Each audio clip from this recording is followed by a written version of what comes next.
Bonjour et bienvenue dans ce nouveau numéro de Livre-toi, le magazine du livre et de l'actualité culturelle. Nous sommes à Auton devant le Moulin Faber, un moulin que je vous invite à visiter. C'est devenu un musée, il fait partie du patrimoine. Il se visite sur rendez-vous en appelant le syndicat d'initiative au numéro qui apparaît au bas de cet écran. Jackie Adam nous a donné rendez-vous au Moulin Faber, l'un des moulins qui fait partie du circuit de l'Ourthe, qui nous conduit dans le tome 4 de Des moulins et des hommes, de La Roche-en-Ardenne jusqu'aux portes de la Famenne. Jackie Adam est un passionné de la vie, un amoureux de la vie associative, il aime les gens et c'est sans doute ces artisans des moulins qu'il veut nous faire découvrir en nous faisant parcourir les moulins de la vallée de l'Ourthe. Il est temps de le rejoindre.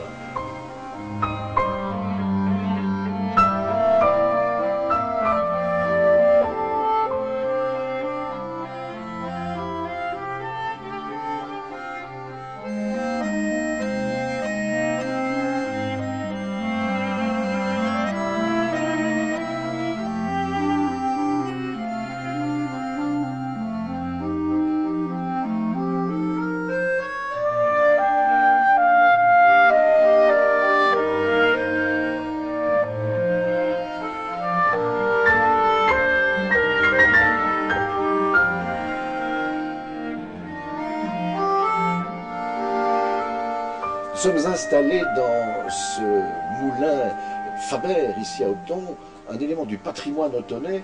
Jackie Adam, bonjour. Bonjour Jean-Pierre. Alors, ce moulin fait partie du circuit que vous avez parcouru avec le tome 4 des moulins et des hommes, des portes jusqu'au port de la Famenne en partant de l'Ardenne, et La Roche en particulier. Oui Jean-Pierre, il est à peu près le 30e moulin dans le 4e tome, qui démarre au moulin de Maubauge, au moulin des Dames à Maubauge, et qui se termine au moulin de Mauville, avec 32-33 moulins sur les communes de La Roche, Randeux et Auton. Alors les moulins vous intéressent surtout parce qu'il y a les humains qui les font tourner et tous ceux qui, descendants de ces meuniers de l'époque, ont gardé trace de la mémoire des moulins. Oui, je m'intéresse surtout aux gens, donc aux meuniers qui ont travaillé dans les moulins, à leurs familles, aux rabieurs de meules, aux ouvriers qui venaient travailler dans les moulins, parce qu'il y avait qui construisaient les roues, il y en avait qui venaient réparer les archures. Alors les moulins, il y a 3 types de moulins en fait que l'on rencontre sur le parcours. Il y a les plus connus, c'est les moulins à farine. Oui, les moulins à farine qui sont en grosse majorité. Quand on dit moulin à farine, bien sûr, c'est pour la farine panifiable et c'est pour les animaux. Alors l'orge pour les cochons et l'avoine pour les chevaux. Voilà. Et alors il y a les moulins à écorce. Oui, les moulins à écorce, on les rencontre à Oufalise, on les rencontre à La Roche. Vers Laval, il y en aura aussi. Il y avait un moulin à Grimonster dans le 5e tome. Et dans le 6e tome, je crois qu'il y en aura à Esneux. Et puis alors, il y a des moulins qui vont être cyclés en scierie, dont la roue du moulin va activer la scie. Oui, ça arrivait très souvent aussi parce que l'Ardenne était forestière et c'était une des premières matières utilisées il y a très longtemps, c'était le bois, hein, pour les bois de mine, pour beaucoup de choses. Et il n'était pas rare que de voir un moulin qui se transformait en scierie ou une scierie qui se transformait en moulin, ou bien qui faisait les deux même, qui faisait les deux, et parfois les trois. Dans la vallée de l'Aisne à Monine, il y avait une batterie de chanvre, il y avait moulin à farine, il y avait scierie. Alors, il y a eu aussi une tendance où on faisait des plus petits moulins dans les fermes, expliquez-vous. Oui. Donc, je vous disais tout à l'heure, pour les animaux, la farine, l'orge et l'avoine, on venait au moulin. Mais à une certaine époque, déjà avant la guerre, on a commencé à fabriquer des petits moulins et qu'on a installés dans les fermes, avec des meules beaucoup plus petites que celles que nous voyons ici au moulin Faber. Et le fermier moulait lui-même, mais pour les animaux alors. Comment expliquer au fond que tous ces moulins qui sont tombés en désuétude, pour une bonne part d'entre eux, ils sont bien conservés, pas uniquement par le patrimoine, mais par des privés aussi? Oui, c'est toute la fonction importante, c'est la vie. Le moulin, c'est la vie quand même, parce que c'est la farine, c'est le pain, et tout le monde avait besoin du moulin, tout le monde. Et je crois que c'est ça aussi. C'est toute l'atmosphère qu'il y a dans le moulin, c'est les odeurs qui restent parfois encore.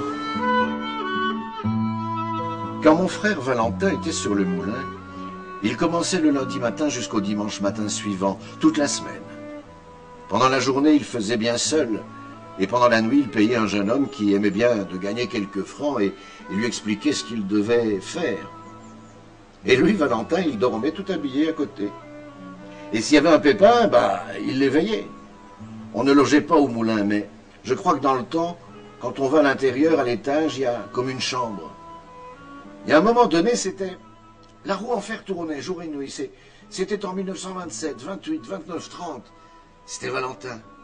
Les fermiers venaient avec le tombereau et le cheval. Les gens du village venaient avec une brouette, avec 50 kilos pour le bétail, pour les cochons, tout ça. À un moment donné, il y avait 4 marchands de grains chez Antoine, chez Velter, chez François d'Estrée, à Fronville. À un moment donné, il y avait aussi Louis Denis qui avait aussi un moulin. Il est venu ici pendant qu'on transformait chez lui. Tous les 5-6 ans, on nettoyait le bief du moulin, depuis le moulin jusqu'au barrage, là plus haut. Et c'était comme une petite fête, là. On faisait un barrage, l'eau ne venait plus du tout au moulin, elle descendait dans le vrai lit de l'ourte, et alors il y avait des poissons à ramasser. Les gardes étaient là pour ramasser le principal, mais il y avait d'autres qu'on fourrait en poche, ou dans une besace. 3 ou 4 venaient avec leur cheval et leur tombereau, et on ramassait toutes les crasses qui encombraient le bief. Il y avait beaucoup de volontaires pour nettoyer.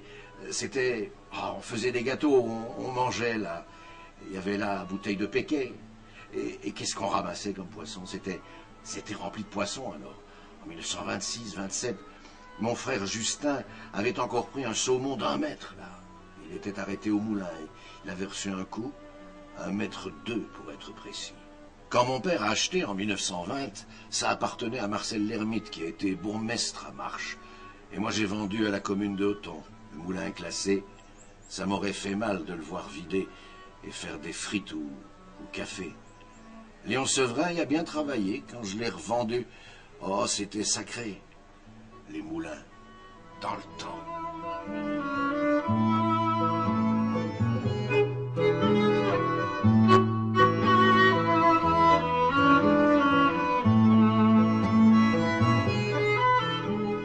Alors, Jackie, au-delà de la nostalgie des souvenirs que Lucien Faber raconte dans l'extrait que je viens de lire, extrait de votre témoignage dans le livre, on sent tout le travail qu'il y a derrière et qu'on n'imagine même pas. Parce que la journée du meunier, elle commençait très tôt.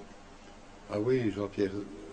Le meunier, dès qu'il se levait, quand il n'avait pas travaillé la nuit, il y a des meuniers qui ne voulaient pas travailler la nuit. Enfin, quand il travaillait, quand il se levait, la première chose qu'il devait faire, c'était aller régler ses vannes. Donc il montait en amont du moulin, parfois très très loin. Il allait ouvrir l'eau dans l'étang de réserve, ou même sur l'ourte, ainsi il ouvrait. Et c'est là que tout l'art du meunier, c'était la régulation des eaux. Parce que l'eau arrivait sur la roue, mais avant d'arriver à la roue, il y avait encore une vanne qui libérait de l'eau s'il y en avait trop. Et puis en avant, il devait ouvrir ce moulin, le mettre en marche. Il savait que ses pierres étaient en ordre, parce que toutes les quelques semaines, il devait rhabiller les pierres de meule. Ça veut dire qu'il devait les ressillonner, les piqueter? C'est ça, oui, avec des marteaux spéciaux. C'était des marteaux, comme on en verra tout à l'heure. C'est un travail ardu, et que tous les meuniers ne savaient pas faire. Parfois, dans l'ancien temps, dans l'ancien régime, il y avait des rhabilleurs de meule qui partaient pour la semaine avec leur sac sur le dos, sac de marteau. Parce qu'il fallait une caisse de marteau pour rhabiller une paire de meules. Et il fallait des heures et des heures. Donc le meunier mettait ses meules en route et en avant, il était parti pour sa journée.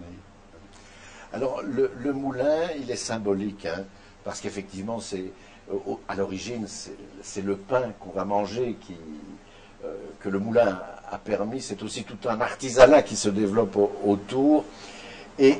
Et c'est aussi toute une solidarité populaire qui est là. On sent dans votre livre comment, en cas de pépin, toute la population se mobilisait. Oui, c'est vrai. C'est vrai parce que, pas nécessairement pendant la guerre, mais en dehors des périodes de guerre, il y avait une grande solidarité entre les gens. Il y avait bien sûr des rivalités, comme il en existe toujours, mais je crois que la solidarité est vraiment exprimée au travers de tous les témoignages que j'ai recueillis. On ne se rend pas compte en fait de tout le travail que vous faites.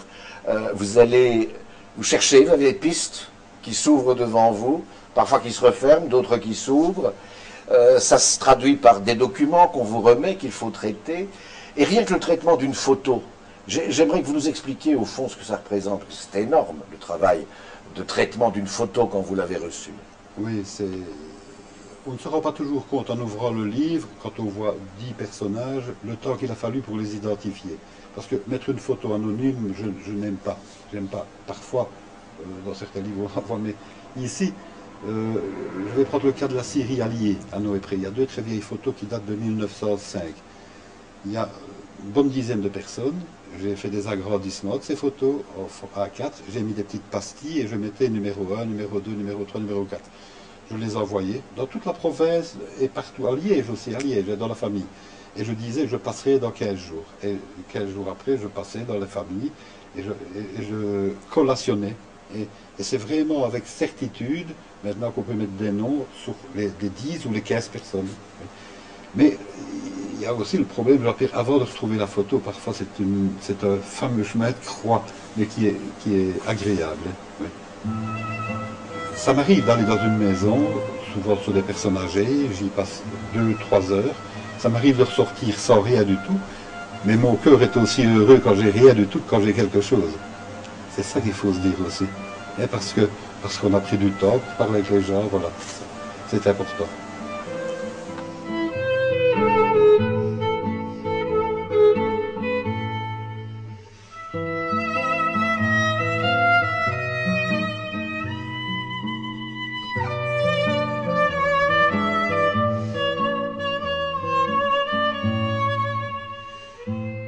Quand nous étions jeunes filles, nous allions avec un plat qu'on fait des galettes, en cachette de papa, et on allait chercher de la farine blanche.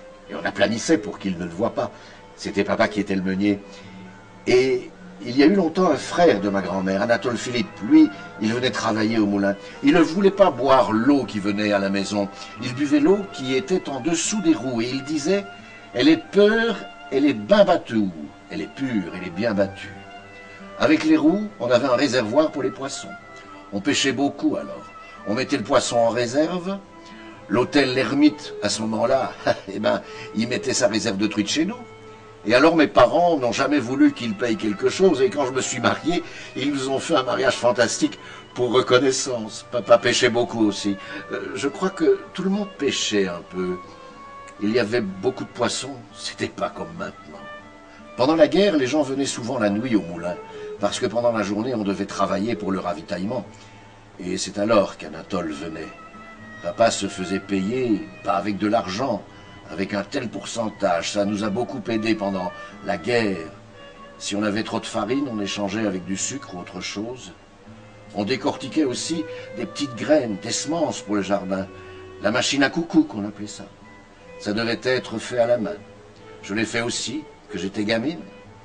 On était assis sur un sac et on faisait tomber les graines tout doucement dans un genre de buse et elles se décortiquaient. Il y avait la paille d'un côté et les graines de l'autre. Mais c'était les petites graines, les graines pour le potager. Les graines tombaient dans les sacs. Nous étions à l'étage et ça tombait au rez-de-chaussée. C'était dans un petit bâtiment qu'on faisait ça. J'ai quitté Othon quand je me suis marié avec Maurice Paulus en 1947. Un peu plus tard, on a démoli les murs du moulin. Alors ça a été la Syrie moderne. C'était beau. Tout le domaine du moulin.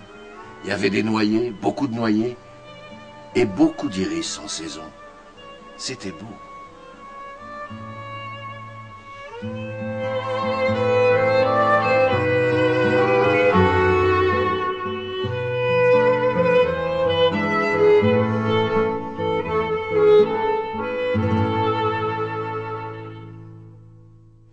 Jackie Adam, 4e tome, et c'est pas fini. Vous êtes déjà en train de bosser sur le 5e et le 6e.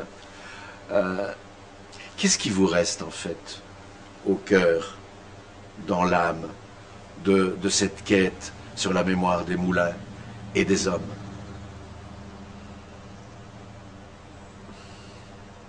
Beaucoup de tendresse, Jean-Pierre, beaucoup. Et le plus dur dans mon travail, c'est de voir toutes ces personnes qui disparaissent. Toutes les semaines, il y en a une ou deux. Toutes les semaines. Ah oui. Je suis encore allé vendredi soir à Bastogne, la main inclinée devant René Renard qui est au moulin là. Et C'était une de ses plus belles journées. Elle m'avait fait découvrir le moulin Liard, et puis elle était très malade, et puis elle a perdu, voilà, elle n'avait plus sa mémoire. Et je suis sûr que ça a été ses derniers beaux souvenirs, vraiment. Hein. Et vous lirez Royan, et quand elle a quitté Royan, elle a pleuré, après la guerre. Au fond, Jackie, qu'est-ce que notre société a perdu en perdant les moulins? Honnêtement, Jean-Pierre, dans mon travail, je me considère encore, mais en plein, comme un artisan. Et c'est les artisans qui sont partis. C'est l'industrialisation, nous en parlions tout à l'heure, la mondialisation, et tout ça est parti. Et vraiment, je tiens à restituer ces tomes-là, les 6 ou 7 tomes qu'il y aura sur la meunerie, comme un artisan.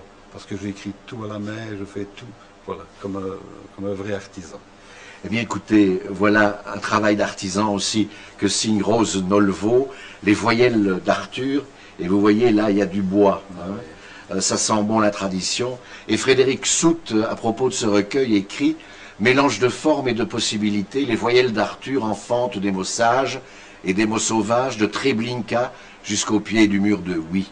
Ces voyelles sonores mettent au jour des notes graves et gaies, des airs de musique et des pas de danse, des questions. Dire ou ne pas dire, du slam et des haïkus, voyelle arrondie en minuscule parce que la fin engendre un début toujours, voyelle pointue en majuscule parce qu'il faut mordre dans le fruit pour goûter son jus. Les voyelles d'Arthur, c'est de la poésie, un travail d'artisan et je vous l'offre. Merci Jean-Pierre, merci beaucoup. On se retrouve sous quinzaine. Merci de votre fidélité.